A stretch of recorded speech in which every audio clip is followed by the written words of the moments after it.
Welcome to Senior Living Visionaries, a podcast for senior living leaders who are looking to stay ahead of the curve in the industry. On this show, we feature leaders and innovators in senior living who are pushing the boundaries and creating new, effective services and solutions. And now, let's settle in as host Jennifer Drago connects us with today's guests.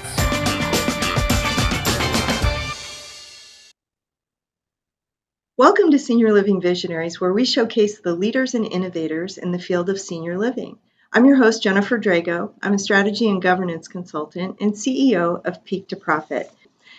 Today, I'd like to welcome two leaders from the Wesley at Home organization. So I have Amanda Young, Dr. Amanda Young, who's the executive director of the Wesley at Home. She's an experienced gerontologist, and she specializes in launching and operating continuing care at home programs.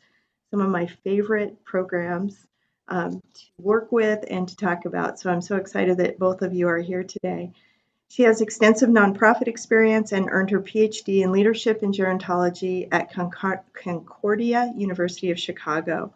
Her dissertation was a qualitative analysis of the wellness coordination model in continuing care at home programs.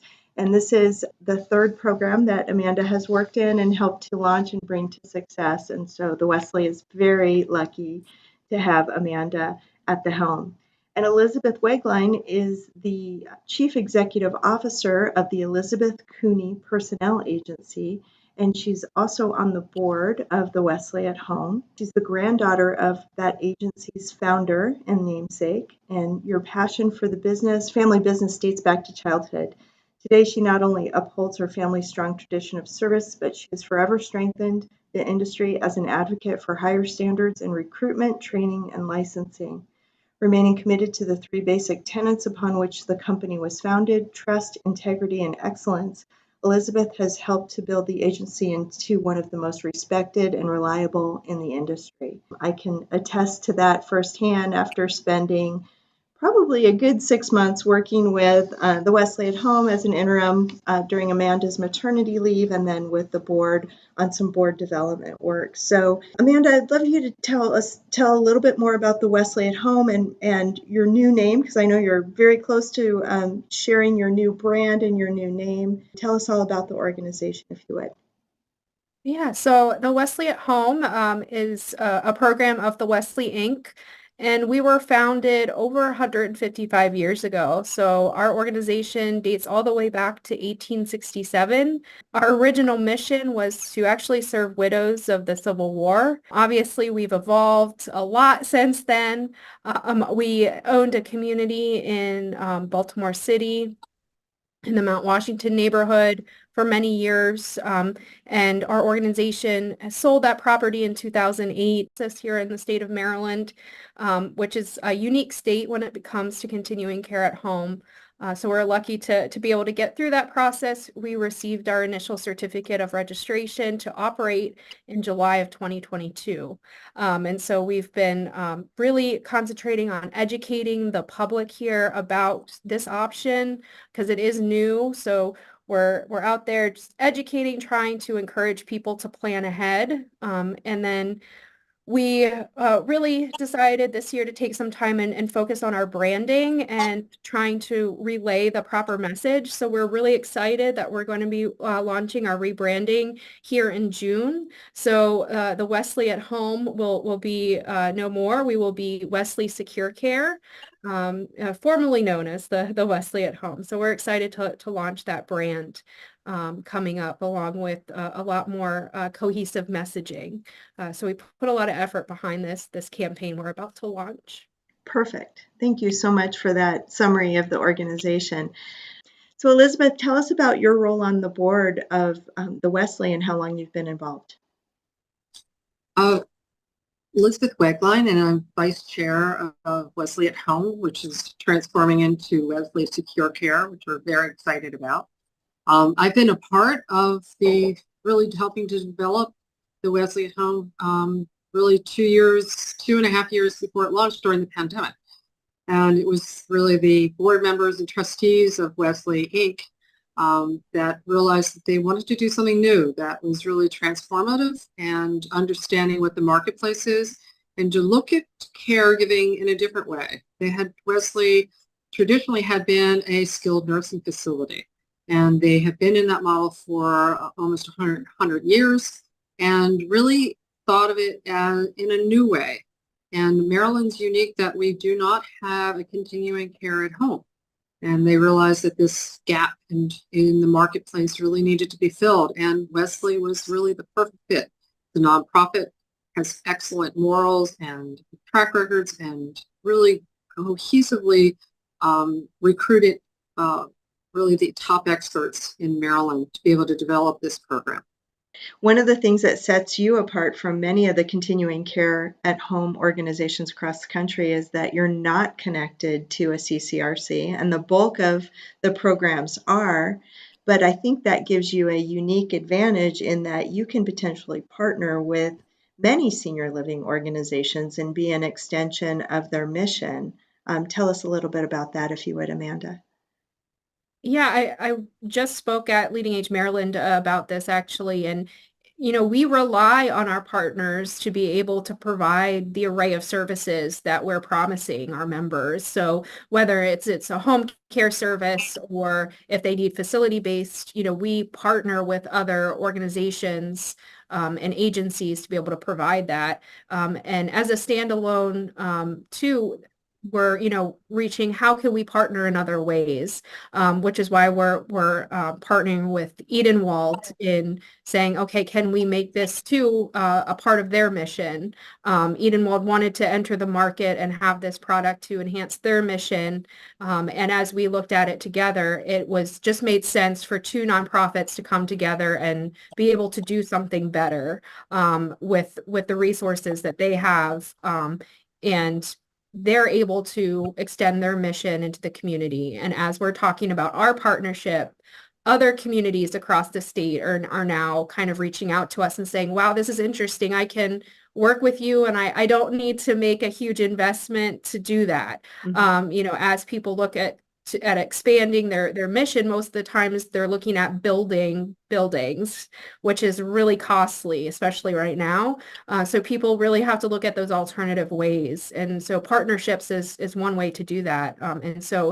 And being alone, we're able, I think, to pivot a little bit faster than some larger organizations, and that we're focused completely on the at-home product is very different too from a lot of other programs. Yeah, that's so exciting.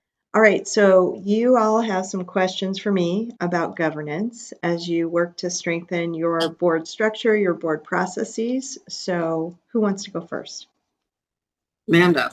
Yeah, I can start. So, well, we are really working on expanding our board and finding the right expertise to fit the gaps in which we had. And sometimes I think that can be difficult because we want the right people to come on board. And so finding that right skill set is sometimes, that's difficult. So how would you help us be able to really pinpoint those skill sets that we need to find, and how do we go about finding those individuals? Yeah, well, and I think I shared this resource with you, but I'd love to talk about it on this podcast episode because I think it's so valuable. There's a resource that I came across from Board Source. It's called the Strategic Board Composition Matrix. And what I love about it is that it helps you evaluate your existing board along a number of dimensions, and then you can see very easily where there may be gaps. And so not only is it looking at things like you would expect age and ethnicity, skill sets in terms of professional expertise, but it also looks at personality dynamics, right? So am I if I was on your board, am I a visionary? Am I a conflict avoider? I don't think that's one of the topics, but am I one of those people that will charge into a conversation and help to find the common ground? And so they have some unique ways that you can evaluate your board on a number of dimensions. And so what you do is there's a questionnaire you give to each board member. They fill it out for themselves. You put it into this matrix and you kind of check off, again, what you have on the board. And then that pretty clearly shows you where you might have some opportunities. And then the second part of that is, where do you find the right people? And so there's no magic bullet to that, but you're going to look in all of your professional networks. And really, Amanda, this isn't just your role as executive director. Really, everybody on the board should be thinking, once you've identified the characteristics you're looking for, should be thinking about people that they know that fit those characteristics, and should be, connecting their network back to the work of the board. And I know you've brought on some really good people just in the last couple of months. And so I'm curious, one, have you tried that matrix? And if not, are you planning to? And then second of all, where have you found those contacts so far? Yeah, so we actually did use the matrix and just completed it, and we reviewed it at our last board meeting, and it was very clear where we had specific gaps. And the one thing I know that our chair was really proud of is our at least age diversity. We had a good stratosphere of people of different ages, where I know a lot of, especially boards in senior living, struggle with that. The people that we have been able to find have all been really connections with an existing board member in our professional network. So it was like, oh, I know this person. And so we're able to make those connections. But sometimes I feel like sometimes it's valuable to get someone who may be a little bit on the outside, and we're trying to reach out to certain organizations too to find those individuals. And also trying to be intentional about diversity, because that's hard too, because sometimes you'll find someone with a really excellent skill set, but it doesn't really lend to our value of trying to get to the diversity that we seek, so that, because we want to be able to serve diverse individuals, so we need that representation on our board. And so it's just been something in the back of my mind to really be intentional about that, but also find the skills. So I don't know how other people really try to be intentional about that, being, obtaining those diverse board members. Well, a couple of other things that come to mind that could help in this regard. And so say lots of boards struggle today, it seems like, with having financial expertise on their board, and having someone that can ultimately move into a role of treasurer and help in that regard. And so let's just use that one as an example. So if you know kind of what you're looking for there in terms of that skill, but you don't have a candidate in mind, I mean, you could reach out to area CPA firms, that are right in the Baltimore area around you. I know you have an existing financial advisor, CPA, and so you could reach out to that person and say, who do you know that might be interested? So, think about those networks. I will also say there's a growing trend in corporations, larger corporations in general, where they want their executives and managers to be involved in community nonprofits. And so I can't think of a great example of a corporation that's headquartered in Baltimore, but I'm sure you have them. And could you go to, their HR department and ask if they have a similar initiative, and tell them about types of board members that you're looking for? That could be another area. And then finally, the other thing that comes to mind is there are actually board match websites where you can post, we are looking for a board member with these capabilities, these skills, and potentially have someone self-identify.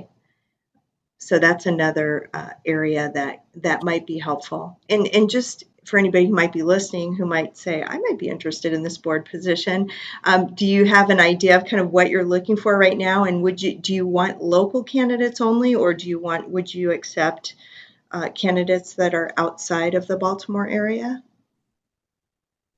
I think, and Elizabeth, you can jump into, from the conversations that we've been having, especially as a on the governance committee is really, I think, focused on people who have a connection here to Maryland, at least the state, not necessarily Baltimore Metro, but in the state of Maryland is helpful because we do have plans to expand. And so having connections outside of Baltimore is also helpful, but in the state of Maryland, but I think the gaps that I think I remember is like someone with human resources background. We're still looking for someone that more marketing, as well as fundraising and like major gifts, that type of background, because we would like to, because we are a nonprofit. So in the future, we would like to, continue our mission and be able to fundraise to help and grow not just this program, but see what other things that we can help our community with. Perfect. And Elizabeth, do you have anything to add, either in terms of Wesley's wants or needs, or things that you've seen on other boards in terms of making connections and finding candidates? I think I think it's easier to go exactly what you said, Jen. And most people know someone to be able to connect, but I think we are targeting a very specific model of individuals. We are looking for diversity, and diversity means that you have to really go out and sometimes recruit, because not all boards have been able to have diversity and DEI on boards. So pulling and recruiting someone into a board may be new for them. So we may need to really understand who we are and reach out to individuals and target them individually. Right. They may not have thought of it themselves, so we need to really create that opportunity, create that advocacy and understanding of joining a board, especially someone's board like Wesley, which is very special, a nonprofit with a fabulous legacy and mission statement, and this program with the continuing care at home is so unique. And because it is unique and new as well, I think that creates, a new opportunity and pathway that we have to walk through. Because as we explain, who we are, people may not understand the concept. Right. Do they really, what is it? What is the value? How does it, change someone's life? Right. And you brought up a good point that I also wanted to articulate, is that, and this goes for any board, but especially for you guys, because you brought up the point, you're unique. I mean, senior living is its own animal. You're a subset of senior living, and there's not very many programs like this across the country. And so you are likely going to be asking people to be a volunteer board member for something they know nothing about. And so what's going to be really important for you and for most boards is giving them the right amount of information during that ask period when you're inviting them to be considered as a board candidate, and then providing the right orientation and ongoing education to keep them, to get them to a point of understanding the product so that they can be, give valuable input during your board meetings, but then also keep them up to date on trends and things that are changing in the industry. So does that answer some of your question, Amanda? I mean, there's no magic wand here, unfortunately. I wish there was, or magic bullet. Yeah, and I think maybe the most difficult part is the ask itself. Right. How do you I may identify a person, and you're kind of looking at their qualifications, and if they haven't approached you, how do you approach them? Yeah, well, and hopefully, as Elizabeth mentioned, it's through a contact, so there's a warm introduction, or maybe the person. And the beautiful thing about what you're asking is you're not asking them to donate $1 million or do something horrible. You're asking them to join the board of a very honorable nonprofit that's doing impactful work. And so, first is, hold your head high and be really proud of what you're inviting them to potentially be a part of. And, remember, you're inviting them to be considered as a board candidate, because you want ultimately there to be an interview process and a consideration by your governance committee, and eventually a vote by the whole board. But in order to get to know them better, right, you have to invite them to be considered as a candidate.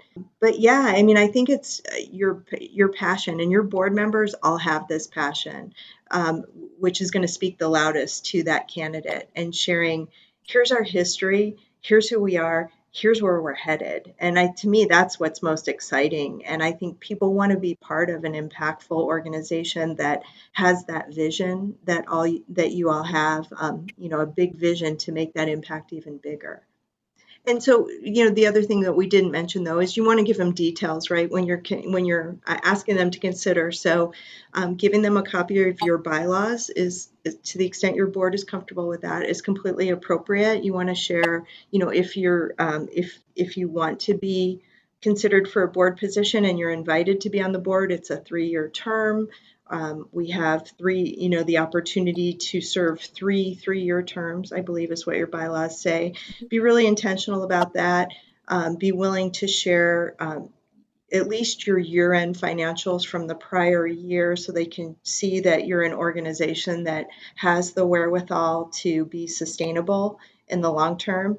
Share your strategic plan so that they know what they're going to be a part of. So those are all things that giving somebody that information ahead of time helps them make a really educated, give you an educated response.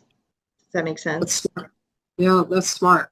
Give them a really strong profile of what they're going to be committed to, and ask for the commitment. Yes.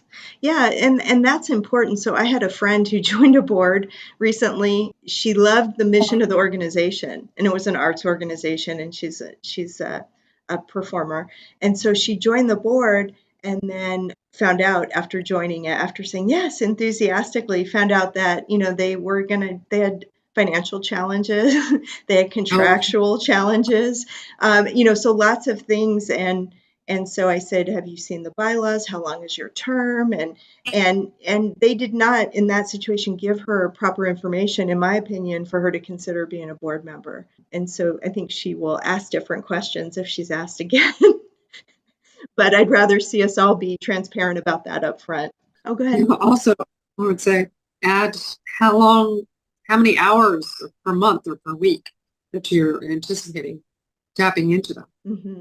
So beyond board meetings, right? Because you know what your board schedule is going to be, but if you have an expectation that they would also sit on a committee, how does that add to their time commitment? Really good point, Elizabeth. What other questions do you all have? So once they're on the board, how do you keep them engaged? Because usually in any group setting, there's just a small portion that really, jump right in both feet and they give all that they can. And then you have a couple sort of, sitting in the wings or just watching and waiting. Yeah, really good point. So I think that orientation is the first part that, and you've probably been on boards, I have, where I've been brought onto the organization and I'm sitting back because I'm still learning about the organization and I'm afraid to speak up or say something stupid because I don't have all the information. So if you're giving them the info that we talked about even before they come on the board, and then following that up with a great board orientation, one, they're just going to feel more confident being able to jump in and to ask the right questions and be part of that. So I think that orientation and the ongoing education helps people build that confidence to be an impactful board member. Another thing that I've seen work really well is a board mentor.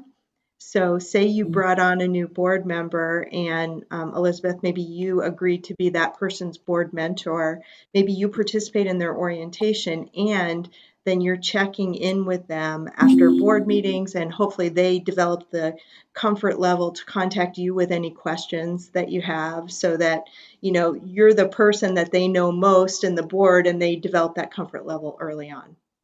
That's really smart, Jen. Yeah, so that's another thing that I've heard be really successful.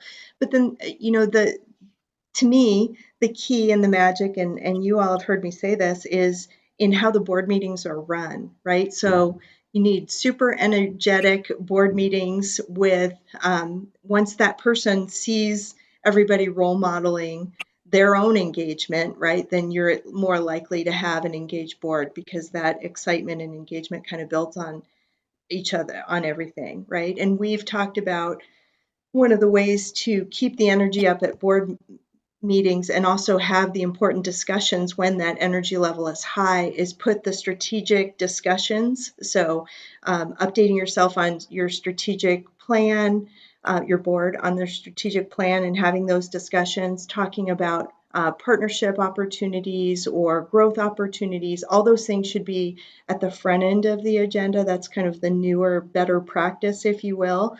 And putting all the business, so the minutes and the financials and things, you're still going to cover that, but that might be toward the end of the agenda.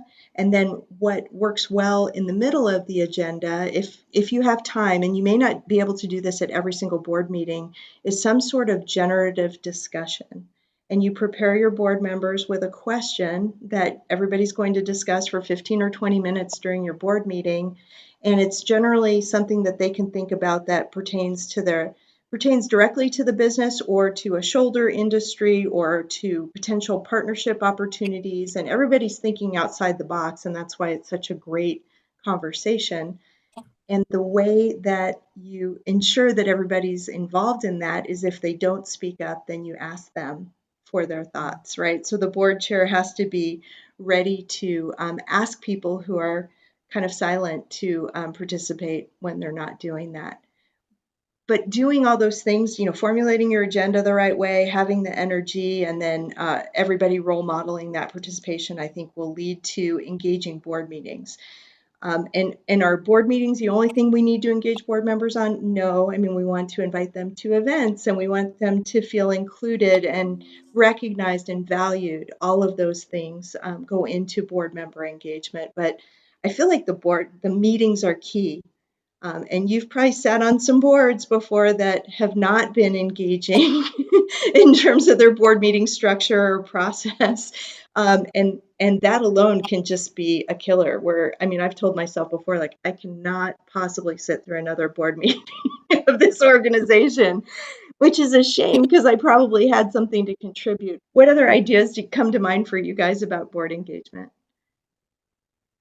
Well, I think a question that I want to ask you, and I keep hearing about consent agendas and how amazing they are. And so, this being the first time working with a board, I'm really not familiar with consent agendas, and I want to create more time for that discussion part and the engagement part. So I feel like moving some things to a consent agenda, from what I understand, would probably help free up some of that time. So could you tell me a little bit more about what consent agendas are and what can go in there? Yeah, great question. So some of the things that I've seen go into consent agenda, so it's generally a group of items that are pretty routine. You have an expectation that your board members are still going to review each item, even though you vote on them in total, in combination, as a consent agenda. It can save a lot of time. And so some things that go in there are minutes. So particularly if you share minutes of committee meetings or committee reports. So you're going to have your minutes from your last board meeting, committee reports or committee minutes, depending on what you're doing with that. You can have your financials in there. Let me come back to that one, because that one, it depends on your stage as an organization, but you can put your financials in there. You can even put some operational reports. And again, that one, you really have to decide as an organization if that makes sense. So for example, your executive director report, Amanda, could be in there. And so what happens? Recording stopped. Oh, I wonder what happened here. I think that was just on Zoom. So yeah, that's just on Zoom that recording stopped. So let me just clap so I can pick that time up in the recording. Okay. So you can put all those things into a consent agenda. Your board can make a motion and approve that consent agenda. If there's anything anybody wants to talk about, you pull it out from the consent agenda. You can still vote on the remainder of the items and then have a discussion and vote on that item separately. So it doesn't stop discussion on any item of importance that the board wants to talk about. And it, and also you can pull things out and vote on them individually if there's something concerning. And two things I would say in an organization in your state, knowing that you're a newer organization with big growth goals, and you're still very much paying attention, and your board is, to the financial sustainability of the organization and how well we're doing against budget. I'm not sure in your state that I would put the financials in the consent agenda, because I think you would still want to have meaningful board discussion around that. And same thing with your operational report. Again, if you were at a different place and things were kind of routine on a month-to-month basis, you could potentially put your executive director report into that consent agenda. But I think a lot of the things you're working on today, Amanda, are likely going to be up in that strategic portion of the agenda anyway. The other thing that I forgot to mention is dashboards. So if you have routine operational dashboards, so if you're looking at, I know you have a sales and marketing dashboard, number of days from initial contact to home visit to conversion, those things, that is another perfect thing to put into a consent agenda. Again, unless you're still experiencing wide variation, then you may want to have discussion about that at your board. Elizabeth, I know you've sat on a lot of boards, so do you have any other things that you've seen in consent agendas, and do you think that those tend to work well? I think you really hit all the salient points. I think, just really nominations would be one that if everyone's agreed to do it by email, that they've read the profile of the individual, that they consent, that the nominations committee has gone through it. I think that's really part of your committee reports. But those are probably the ones that, because they're so unique and they affect the entire board, if you're a young board, I probably would break it out. But if you're a full board that has a robust number, I think you can do it by consent. Yeah. And at the Wesley, because you guys are growing your board and you've recently updated your bylaws, you may want to not use a consent agenda for a while and get used to kind of that new agenda style that we were talking about and that we just described here also, and then decide over time what to put into a consent agenda. That's another way that you can do it. So as we're in meetings and such, so after the nomination or the governance committee were to interview a board candidate, how do you suggest presenting them then to the rest of the board? Or do you just present them as the nominations committee would recommend approval of this person? Yeah, so what I've seen most commonly is that some information is presented about the candidate so let's say it's going to happen in a board meeting, right? So your chair of your governance committee or your nominating committee could present that candidate and have some discussion about them, but in the board material that's sent ahead of time, maybe their CV or their resume is included in there, or some summary. A bio could work, but I'd rather see something a little more professional, like a CV or resume. And so that can go in the board packet, and then the governing, the head of the governance committee could speak a little bit about, we interviewed Jen, and here's what we found. Here's where we think her strengths lie. Here's how we think she would contribute to our board. She's helping us fill these gaps that were identified in our board composition matrix. And so that's a perfect way to do it. Now, if you're doing it in between board meetings, you could do that same thing and maybe just have the board chair write a memo about, what they found through the interview process and why they're recommending that this person be appointed to the board. And so that can also serve, especially if you're doing kind of off-cycle voting or email voting on a board member, that could also work. Jen, we had in our nominations committee, we had some members of the committee who wanted to have standardized questions so that they were asking the same questions repeatedly to the candidates. So there was consistency, but they can also score or rate that individual based on their feedback. What do you think about that? I love that idea. We, of course, in the corporate world, we do that with interviews, and we do it for exactly that purpose, because you're scoring everybody in the same way or around the same questions, right? So it's a really great way to evaluate, especially if you had multiple candidates. And someday you're going to get to a point where you have a waiting list for your board. And so this will be a great way to kind of score candidates. I love that. And I think in addition to those standardized questions, there has to be the ability for the board to ask questions that are off that standardized list too, right? Because if you're looking for an HR person who's going to bring compensation and benefits and and workplace regulation knowledge to the table, you may want to ask about that in specific, and that may not be able to be represented in the standardized questions. So make sure that that your nominating committee has the ability to also go off script, and maybe you have another category that you also score. I mean, you could do it lots of ways, but I love the idea of having standardized questions. Jen, you had just touched upon something that the nomination committee talked about. What if you have candidates that you think are fabulous, but it may not be the right time and place for the board itself? How do you keep them in the loop and groom them, perhaps encourage them to think about us in the future? It's a great question. So I would see if there are potentially other ways that they can be involved. So, for example, I know we intentionally kind of scaled back the committees of the Wesley in the short term, but going forward, you might have other committees where you could potentially get them involved in a less intense way than being a board member. And what I love about involving somebody in a committee before they become a board member is, one, they're gaining their institutional knowledge, but two, you're kind of testing them, right? You're understanding the value and the input that they can have on your board through committee. So that's one way. That may not be appropriate, but you can still absolutely ask if you can send them the newsletter each month, if you can invite them to member events so that they can kind of stay involved. And even if it's not the right time for you or for them, hopefully by staying connected to them, they would keep you in mind when it is the right time. I've seen some boards where they create advisory boards. So they're not a full board. They don't have any voting capacity.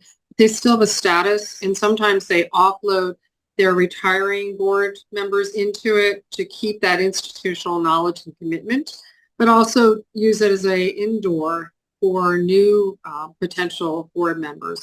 How do you see any value in that? How do you see that structure?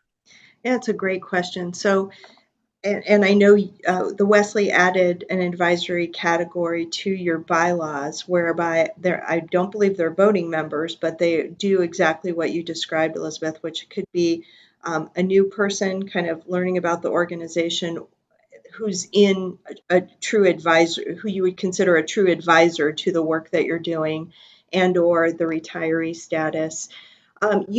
Some organizations have separate meetings of the advisory board to actually give them a voice and give them the opportunity to provide input, especially with your growth plans. That could be a great idea.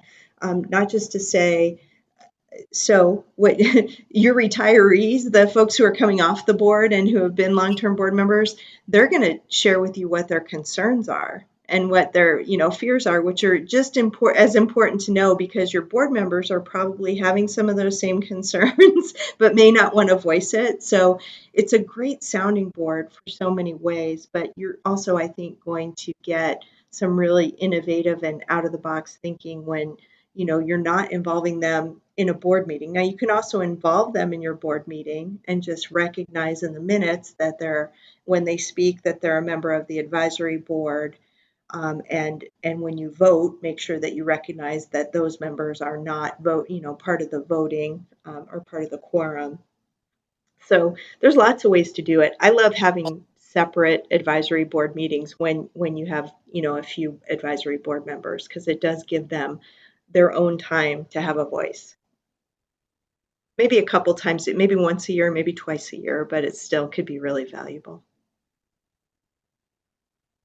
I just want to applaud you for the work that you all have done strategically and intentionally on governance, because we all know from a nonprofit's perspective the strength of your board is really the competitive advantage of the organization. It lends itself directly to the competitive advantage. And so I've just been so impressed with the work that you all have done to get the right board in place, to continue to grow the board and the diversity, and put the processes in place that just strengthen your board and keep folks engaged. I think you're doing a really great job. So thank you for letting me be a part of it. And I hope you've gotten some value out of our conversation today for sure.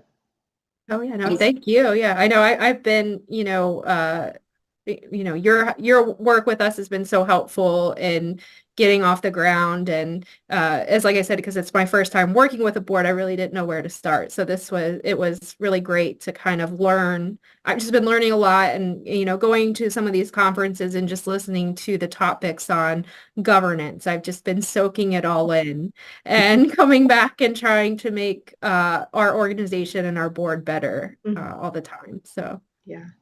You really, Jen, I appreciate your expertise and your training and your understanding and the so many different layers of how do you build a good board, which then leads to a good corporation. And it really builds good leadership and skills and best practices, which I think you're a great inspiration to be able to create those pathways. Thank you so much. Thanks. Wonderful. Yeah. And thanks for being really vulnerable and open with your questions today. Again, this is my first try at an Ask Me Anything kind of session around governance. Yeah. And I don't think I got stumped, but I'm sure if anybody who's listening has any other great advice for Amanda and Elizabeth to answer the questions, maybe in a way that we didn't talk about, please reach out to me, and I will be happy to share that information far and wide. So thank you again for your participation today, Amanda and Elizabeth. It's been a true pleasure.